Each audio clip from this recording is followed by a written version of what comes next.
got a couple of people in the audience who want to say something there. Yeah, Jerry Hannon now, you're involved in a kind of ongoing battle with Frank McCourt, isn't that right? Must be a very one-sided battle, I don't know anything about it. Yes, you do. You know everything about it, Frank. You have been peddling lies about Limerick for the last 2.5 years. In every television station, in every newspaper, you've told lies about your mother, about Limerick, about Teresa Carmody, about Willie Harold. You've done nothing but lied. You are a liar.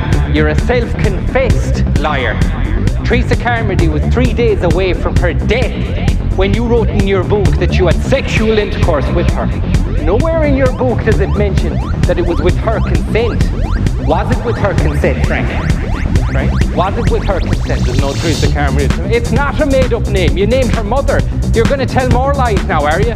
Teresa Carmody. That's number one. And Teresa Carmody was a made-up name. You are a liar. You are a liar. Number two, Frank McCourt. Why are you so obsessed with me? Because, Frank, Jesus Christ up in heaven. How old are you? Irrelevant. You hammered your mother. Oh yeah.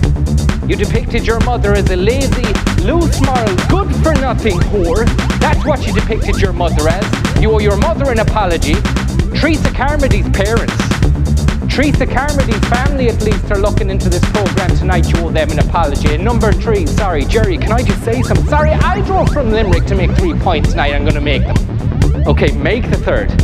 You censored me before, Pat. You won't censor me again. When did I censor you? You censored me, you interviewed me, you gave me a 20-minute radio interview without warning, you chopped it up on your program. We often chop up pieces for crack.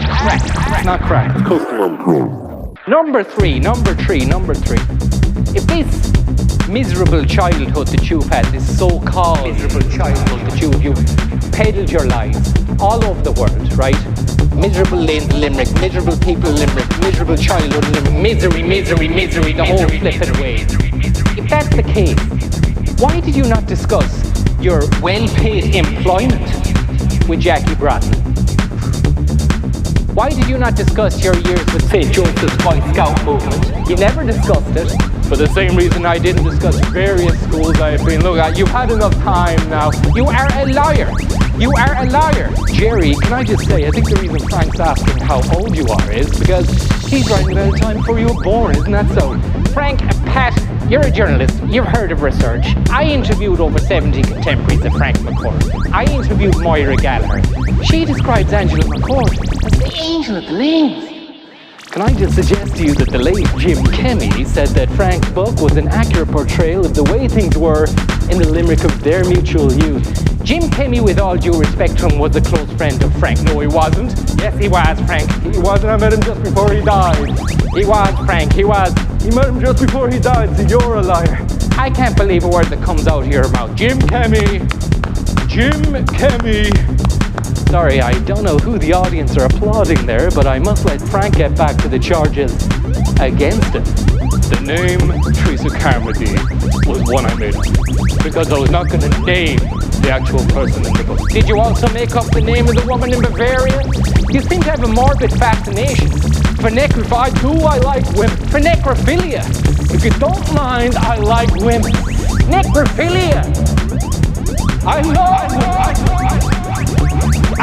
about women.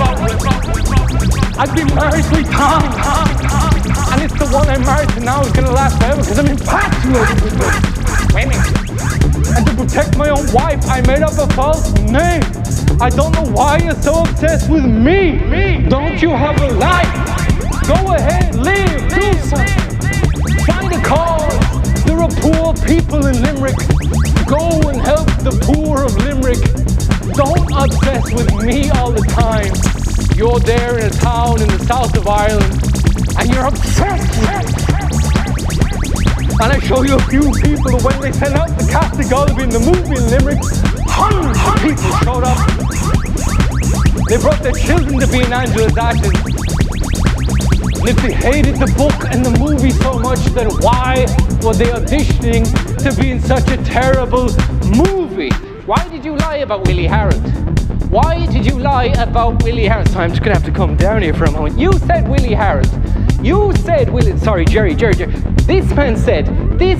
Hang on.